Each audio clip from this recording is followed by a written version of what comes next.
안녕하세요. 알려줘 금융의 돈돼지 송홍열입니다. 자, 모두들 기다리셨죠? 바로 부동산 주치의신 김재경 소장님과 2탄을 준비했는데요. 자, 지금부터 시작하려고 하는데요. 좋아요와 구독 필수로 누르시는 거 아시죠? 자, 그럼 지금부터 시작을 해보겠습니다. 자, 소장님 인사해 주실까요? 네, 안녕하세요. 부동산 주치 김재경 소장입니다. 반갑습니다. 1편 617 부동산 대책에 이어서 이렇게 2편까지 함께하게 됐는데요. 부동산에 대한 내용들 최대한 쉽고 간결하게 전달해 드리도록 하겠습니다. 자, 그럼 제가 가장 궁금한 게 있습니다. 소장님, 진짜 우리 집은 왜 집값이 안 오르는 거예요? 너무 궁금합니다, 진짜. 뭐 사실 안 올라간다라는 표현은 조금 틀리고요. 네. 우리가 뭐라고 얘기하냐면 올라가는 지역이 있고 안 올라가는 지역들이 있는데 그 입지적인 분석 그리고 상품적인 분석이 좀 선행이 되어야 된다, 이렇게 할 수 있을 것 같습니다. 그러면 상품 선택과 지역 선택이 있다고 해주셨는데 어떤 건지 조금 더 자세히 말씀해 주시겠어요? 네, 일단은 부동산 가격이 올라가냐 안 올라가냐가 사실 가장 큰 관건이잖아요. 그렇죠. 근데 올라간다라고 하더라도 어디를 사느냐 이런 것들도 되게 중요하고요. 일단은 제가 봤었을 때 부동산 가격이 올라가는 큰 포인트를 두 가지로 잡고 있어요. 네. 뭐냐면 우선 첫 번째는 대체 투자처가 부족하다. 두 번째는 다주택자 규제 강화예요. 우선 이 이야기가 뭐냐라고 하면 왜 대체 투자처가 부족한데 부동산 가격을 올리냐? 네. 라는 거는 내가 돈이 있어요. 그런데 지금 오히려 알려줄 금융이잖아요. 네. 그러니까 금융에 대해 특화가 돼 있을 텐데 요즘 시중은행 1금융권 예금금리가 한 몇 퍼센트 정도 되죠? 정말 낮더라고요. 거의 1% 이하로 떨어지던데요. 그렇죠. 지금 2%대 찾아볼 수 없죠? 없어요. 사라진 지 오래예요. 기준금리가 0.5%가 됐었고, 여기서 한 가지 더, 혹시 얼마를 가지고 있는지는 안 물어볼게요.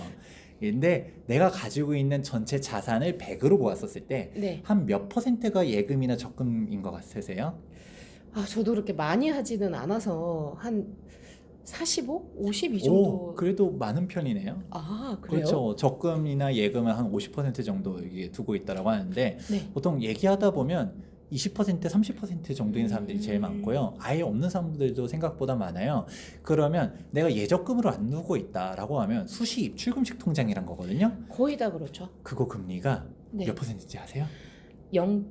몇 %일걸요? 맞아요. 0.1%예요. 그러면 아. 사람들이 놀라요. 0.1%가 금리야? 이거 뭐 그냥 안 주기는 좀 뭐 하니까 그냥 생색내는? 그쵸. 여기서 또 세금 떼잖아요. 어, 그러니까 이게 실질적으로 내가 받는 건 0.1%도 안 된다라는 거예요. 그러면 우리가 물가 상승률이 뭐고 얘기할 거 없이 그냥 통장에 넣어 놓으면 가장 먼저 고민하는 게 이 돈으로 뭔가 하지 않으면 불안해해요. 그쵸. 아무래도. 내 통장에 예를 들어 5억이든 3억이든 있다라고 하면 그냥 가만히 있으면 왠지 손해보는 것 같고, 이런 생각이 기본적으로 있어서 뭔가를 투자하려고 보니까 투자할 데가 없다라는 게 우선 첫 번째. 왜냐하면 첫 번째. 네. 투자하려고 보니까 우선 대표님 투자처가 뭐가 있을까요? 주식. 그쵸. 주식 어떻게? 저것도 잘 모르는데. 주식 좀 일단은 기본적으로 위험하다는 생각을 많이들 하잖아요. 내가 좀 그쵸. 잘못 투자하면 어떡하지, 이런 생각도 하고 있고, 그건 주식이 아니면 투자할 데 뭐가 있을까라고 하면 뭐가 있지? 펀드도 뭐 사실 뭐 그렇고, 거의 우리가 금 투자라고 했을 때 금도 뭐 금도 조금 불안한데요. 금도 불안한가요? 자, 그럼요. 이렇게 상품들이 있고, 우리가 또 대표 자영업 직접 창업할 수도 있는데 요즘 자영업 하시겠어요? 안 됩니다. 절대 하시면 안 됩니다. 그렇죠. 이렇게 뭐가 경기가 안 좋다 보니까 뭔가 돈이 있어도 하려고 보면 할 게 없는 거예요. 우리가 이거를 인정해야 돼요. 저는 부동산이 정말 이뻐서 올라간다고 얘기 안 해요. 부동산이 이뻐서 올라가는 게 아니라 네. 이렇게 돈이 많은데 갈 데가 없어서 그냥 부동산이 그래도 부동산 실물 자산이고 부동산은 안전하다, 이런 생각으로 갖다가 움직이는 게 우선 첫 번째. 그쵸. 아무래도. 자금이 이렇게 많이 풀려 있는데도 이 갈 데가 없어서 부동산을 쏠린다가 첫 번째고, 이제 본격적인 얘기 나오죠. 네. 두 번째가 다주택자 규제 강화예요. 제가 앞서서 처음 얘기했을 때 네. 상품 혹은 지역 구성을 잘못한 것 같다, 이런 얘기를 했었잖아요. 네. 이게 뭐냐면 규제가 어마어마해요. 근데 이 세금적인 부분을 다 얘기하지 않을게요. 간단하게만 얘기하자면 우리가 부동산 세금을 크게 세 가지로 나눌 수 있어요. 네. 첫 번째 양도세, 네. 재산세, 소득세 이렇게 있는데 재산세라고 하면 우리가 보유세라고 정확하게는 얘기하는데 이 보유세는 재산세와 종부세가 있죠. 근데 이것도 당장 내가 집을 가지고 있을 때 종부세 같은 경우는 다주택자면 일단은 일반적인 세율보다 더 가산된 세율이 나와요. 그렇죠. 내가 1주택자다라고 나왔을 때 나오는 세금이랑 조정 대상 지역 내 2주택자, 전국적으로 3주택자가 내는 종부세가 다르고요. 세율이 더 가산되죠. 그리고 소득세도 간단하죠. 우리가 1주택자 같은 경우는 월세가 비과세예요. 아, 네네네. 근데 1주택자인데 월세를 받고 있으면 나는 집이 없다라는 거죠. 현실적이지 않아요. 네. 그렇다 보니까 1주택자 월세 비과세는 좀 이렇게 되고요. 근데 2주택자는 전세가 비과세고요. 3주택자부터는 전세도 과세예요. 그런데 사람들이 월세 세금 받는 것까지는 이해를 해요. 근데 그렇죠. 전세 간주인들을 걷는 거를 제일 납득을 못해요. 근데 이 전세 간주인들을 계산식이 되게 웃긴 게 전세 보증금 총합, 참고로 월세 보증금도 다 합산해요. 이제 보증금 총합에서 3억을 빼고요. 곱하기 60을 한 다음에 시중 정기 이자를 받는데 이 정기 이자가 뭐냐? 2.1%예요. 제가 처음에 얘기할 때 네네. 1금융권에서 네. 2.1% 금리가 있나요?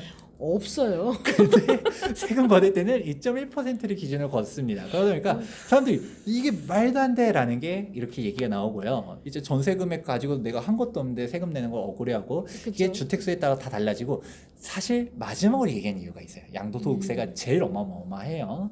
양도소득세 같은 경우는 우리가 1200만 원 6%부터 5억 초과 42%까지 세율이 쫙 있어요.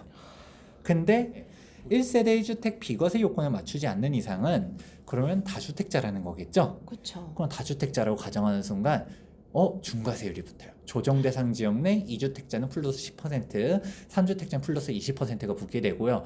그러면 62%가 최고 세율인데 여기서 지방세 10%가 또 붙어요. 뭐 이렇게 많이 붙어요? 그렇죠. 그러고 일시적 1세대 2주택에 대한 세금 혜택들도 계속적으로 줄이고 있고 그런 부분들이 계속적으로 나오다 보니까 양도세가 어마어마하다. 그러니까요. 그러면 딱 이렇게 제가 이거는 세금적인 부분들까지 여러분들 이거 가지고서 확실하게 알 수는 없어요. 진짜 어렵거든요. 근데 이거는 어떻게 받아들이느냐? 이거 세금 때문에 부동산 투자하겠어? 못할 라는 것 같아요. 생각이 들면 돼요. 이 생각을 여러분들이 들면 이제 앞으로 얘기하는 것들이 이제 확실하게 와닿을 수가 있거든요. 그러면 주택수가 많으면 좋을까요? 안 좋을까요? 안 좋은 것 같아요. 그렇죠. 그러면 지금 집이 좀 가격이 많이 안 올라갔다고 하지만 네. 이게 슬픈 현실을 알려드릴게요. 뭐냐면 내가 집이 한 5채가 있다고 생각해 볼게요. 행복하죠? 네. 완전 좋죠. 완전 좋죠. 그리고 집값도 막 올라오고 있는데 재산세를 너무 많이 내라고 하는 거예요. 종부세를 주택이 많다라고 해서 막 1년에만 막 몇천만 원씩 내라고 하면 숨 넘어가서 팔아야겠다는 생각이 들겠죠? 네. 어떤 집부터 팔까요? 돈 안 되는 집이요. 정확해요. 가치가 떨어지는 집부터 팔겠죠. 네. 내가 어디 막 시골 마을에 있는 집부터 팔게 될 거고요. 뭐 어디 이제 지방에 있는 집, 서울에도 수도권에 여러 채 있다. 수도권에 있는 집, 서울에도 집이 많다라고 하면 서울 외곽 지역부터 팔지. 그렇죠. 절대 중심지에 있는 거, 강남에 있는 집을 먼저 팔지 않는 거죠. 안 팔아요. 그렇다 보니까 소위 말하는 똘똘한 한 채 현상이 심화가 된다. 이게 키포인트입니다. 그래서 실제로 통계를 한번 보시게 되면 지방은 떨어지고 있고요. 중심 지역들이 올라가고 있는데 여기서도 수도권 통계를 자세하게 보시면 수도권도 다 올라가는 게 아니에요. 올라가는 지역 따로 있고 그 와중에서 떨어지는 지역이 있고요. 그럼 서울이라고 하면 다 올라갔냐? 다 올라가긴 했어요. 서울은 다 올라갔지만 역시 여기서도 우리가 강남 상구, 마용성 제일 많이 올라갔지만 노도관, 금광구 해가지고 서울에서 약간 좀 떨어지는 지역들 얘기하잖아요. 네. 걔네들은 덜 올랐죠. 올라는 가긴 했지만 중심지역이 훨씬 많이 올라갔다. 그런데 여기서의 또 핵심 중 하나는 뭐냐? 상품별 양극화도 나와요. 지역별 양극화 얘기는 나왔었잖아요. 네. 합리적으로 이해가 될 거예요. 쓸데없는 집을 사지 않고 얘 때문에 그쵸. 팔아야겠다 나오는데 서울은 다 올랐다라고 하지만 여기서 다 올랐다의 기준은 아파트가 올라간 거지. 아파트. 쓸데없는 주택들 우리가 빌라라든지 오피스텔이라든지 얘네들은 많이 안 올랐어요. 뭐 그냥 그 가격인 데들도 있고요. 뭐 올라봤어도 그냥 몇 천만 원 안 올라간 데들 이렇게 많은데 딱 이거죠. 오피스텔 투자해가지고 떼돈 벌었다 얘기 들어보신 적 있으신가요? 아니요, 그러지는 솔직히 못 들어봤어요. 네. 아까. 그게 여기서 나오는 거죠. 오피스텔도 주택수에 다 들어가요. 사람들이 오피스텔 주택수 안 들어간다라고 하는데 사실 대한민국의 오피스텔의 90%는 다 주거용으로 쓰고 있어요. 그쵸. 거의 이제 업무용으로 쓰지 않기 때문에 국세청에서 어떻게 보냐면 일단 오피스텔이라고 하면 무조건 주택으로 보고요. 단순히 전입신고 안 되는 것만으로는 충족하지 않고 실질적으로 업무용으로 쓰고 있다는 걸 적극적으로 우리가 입증하지 않으면 무조건 주택이에요. 그러니까 주택으로 되는 순간 규제가 어마어마하다 보니까 이거를 괜히 세금 때문에 내가 그러니까요. 월세 좀 몇십만 원 받으려고 이게 월세 받으면 좀 짭짤하게 나쁘지 않게 생각했더니 얘 때문에 세금. 양도세 나오고 종부세 나오고 소득세 나오고 이렇게 생각해 보면 이거를 좀 정리해야 될까라고 하면서 파는 거고 또 그쵸. 반대로 안 네. 사게 되고 그러다 보니까 우리 돈돼지님 집이 안 올랐다라고 하면 약간 이 제가 얘기했던 지역이라든지 상품에 네. 좀 문제가 있지 않을까 이런 생각을 좀 해보고 있습니다. 아휴, 그런 것 같네요. 근데 솔직히 오피스텔은 왜 사람들이 왜 그런 월세로 해서 이제 부의 축적을 위해 이제 많이들 하셨는데 어쨌거나 집이 하나가 있고 그러니까 아파트가 있고 오피스텔이 있으면 우선은 아파트를 먼저 선택해야 되는 게 맞는 시대가 됐다라는 얘기잖아요. 당연하죠. 그렇다 보니까 우리가 네, 아파텔 많이 얘기하면서 오피스텔이 아니라 사실상 주거용으로 사실 지어버려요. 그렇게 하는데 우리가 오피스텔에 대한 문제점은 나중에 따로 코너를 갖다가 상세하게 네, 네. 얘기할 수 있으면 사실 세금적인 문제들도 되게 많고요. 그리고 사실 가치적인 문제들도 살짝 있거든요. 네네. 살짝이라고 표현하기에는 이게 제일 핵심인데 이 부분에 대해서는 다음에 보다 상세하게 얘기해 보도록 하겠습니다. 소장님 또 기다려지게 하시는 것 같습니다. 그러면 이제 어쨌거나 제가 집을 사게 되면 뭐 투기 목적이 아니라 그냥 살기 위해서 사는 거라 하더라도 집값이 또 떨어지면 많이 속상하잖아요. 내 돈 그쵸. 주고 사는 건데. 떨어질 거라 생각하면 그냥 전세 살고 말지. 그러니까요. 그래서 또 어떤 분들은 집을 자가를 구입하는 것보다는 그냥 전세로 계속 도는 것도 좋다라고 생각하는 젊은 층도 좀 많아진 걸로 제가 알고 있어요.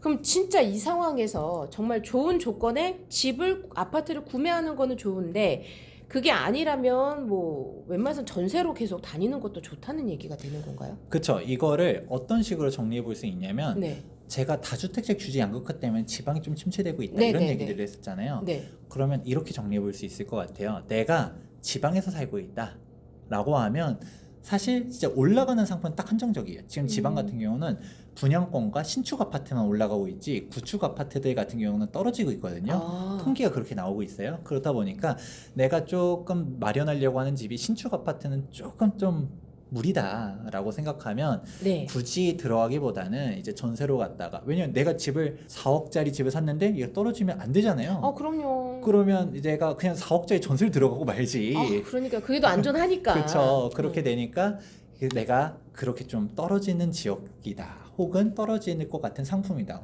우리가 오피스텔 전세 들어가는 전혀 상관없잖아요. 그거는 뭐 그런 걸로 들어가면 좋을 것 같고 근데 내가 서울에서 살아야겠다라고 하면 우리가 빌라, 오피스텔 이런 거가 사는 게 아니라고 했었을 때 아파트 우리가 멀쩡한 투자 상품으로 들어간다라고 하면 집을 마련하는 거를 권해드리고 있습니다. 그러면 지금 만약에 자금이 있어서 구매를 하게 되면 이미 강남권의 아파트 같은 경우는 저희가 지금 구매할 수 있는 요건이 되시는 분도 있지만 안 되는 분이 좀 많으실 거고 실질적으로 지금 상황에서 제가 자금으로 집을 산다면 어느 지역이 좀 좋다고 이렇게 여쭤봐도 될까요?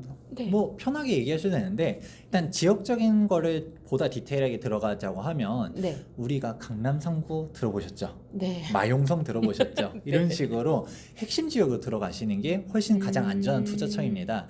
제가 양극화가 벌어진다는 얘기를 했었었는데 네. 지방은 떨어지고 있지만 서울도 제가 앞서서 얘기했을 때 강남 올라가는 집값이랑 노도강 올라가는 집값이랑 차이가 확 벌어지고 있거든요. 그렇다 보니까 이 추세는 현 이런 규제 정책이 가면 갈수록 더 심해질 거라고 보고 있어요. 갈 거면 내가 최대한 중심지로 들어가야 된다. 내가 강남 갈 수 있는 돈이 있다라면 들어가야 되고 마영성 들어갈 수 있다라고 하면 들어가야 되고 그런 식으로 노도강이라고 해서 무시할 게 아니거든요. 네. 얘네도 올라가고 있어요. 오히려 슬슬요? 슬슬이 아니라 원래 올라가고 있었어요. 아. 서울 같은 경우는 계속적으로 올라가고 있었고 요즘 슬슬 올라가는 데는 수도권 우리가 대표적으로 평택 같은 경우는 2019년도까지만 하더라도 2017년도, 18년도, 19년도 계속 떨어지고 있는 통계가 나왔거든요. 근데 근래 들어서 올라가고 있다 이런 것들을 알 수 있지만 우리가 이런 식으로 갔다가 막 좀 떨어지고 뭐하고 이런 외곽 지역들 같은 입지 분석이 필요한데 그게 아니라 내가 그냥 일단 서울에 들어갈 거고 아파트를 들어갈 거고 너무 오래된 아파트는 일단 피하라고 얘기해요. 왜냐하면 제가 뭐 디테일한 얘기 안 하겠지만 재건축 규제가 엄청나게 세졌어요. 현 정권에서 아. 재건축 초과이익 환수제, 전매 금지 그리고 바로 이번에 나왔었던 6.17 부동산 대책에서 네, 네. 재건축 2년 거주 안 하면 청산시켜 버리겠다 이런 규제까지도 나오다 보니까 아. 이거 사면 안 되겠네 라는 것들 생각해 보시면 좋을 것 같고요. 그냥 멀쩡한 그래서 너무 재건축을 기대한 오래된 아파트를 사시면 안 되고 그냥 구축 아파트 사셔도 돼요. 네. 저는 25년 차 이내 아파트까지는 재건축에 대한 프리미엄이 안 붙어 있기 때문에 25년 차 이내 아파트는 사도 괜찮다 이런 얘기거든요. 이 세 가지만 기억하셨다라고 하면 괜찮습니다. 그럼 말씀해주신 그 세 가지를 좀 지켜서 좀 집을 찾아보는 게 그렇죠. 좋을 것 같네요. 그리고 그러니까 지금 소장님께서 말씀해주시는 것 중에서 이제 제가 좀 놀란 게 보통 왜 재건축을 바라보고 많이들 집을 사셨잖아요. 그 집을 사서 이제 재건축이 되면 많은 프리미엄을 받고 시세 차익을 많이 이룰 수 있다라는 그 생각이 있는데 이제는 그런 시대는 아니라는 말씀이신 거죠? 맞습니다. 이 재건축 규제가 워낙 심각하기 때문에 네. 오히려 신축 아파트를 들어가고 싶어하는 수요들은 명확하게 있잖아요. 네네네. 우리가 서울 같은 경우는 빈택지가 없다 보니까 신축 아파트를 공급할 수 있는 게 정비사업, 대표 재개발, 재건축 이렇게밖에 네네네. 없는데 네. 재건축이 묶이니까 오히려 재개발이 뜨고 있다. 이 부분도 한 번 더 플러스로 한번 이야기해 보도록 하겠습니다. 우리 소장님께서 뭐 간단하게 좀 정리는 우선 1차적으로 해주셨는데 뭐 서울이라든가 아파트 그리고 25년 차 이내 뭐 이런 것들 정해주셨는데 소장님 근데 이게 뭐 서울 아파트 25년 이것만 해도 너무 많은데요? 그렇죠. 엄청 네. 많죠. 이게 좀 이렇게만 말씀해 주시기 너무 아쉬운데 조금 좀 어떻게 더 안 될까요? 그러면 보다 상세하게 이 내에서도 어느 지역으로 갔을 때 네. 뭔가 좀 금액별로 더 올라갈 수 있을 만한 위치들이 있는지 입지 분석에 대해서는 지금 다 얘기하려면 너무 길어집니다. 그렇죠. 다음 시간에 보다 상세하게 이야기해 보도록 하겠습니다. 그럼 좀 다음 편까지 또 기다려 주시면 더 많은 소식을 가지고 돌아올 것 같습니다.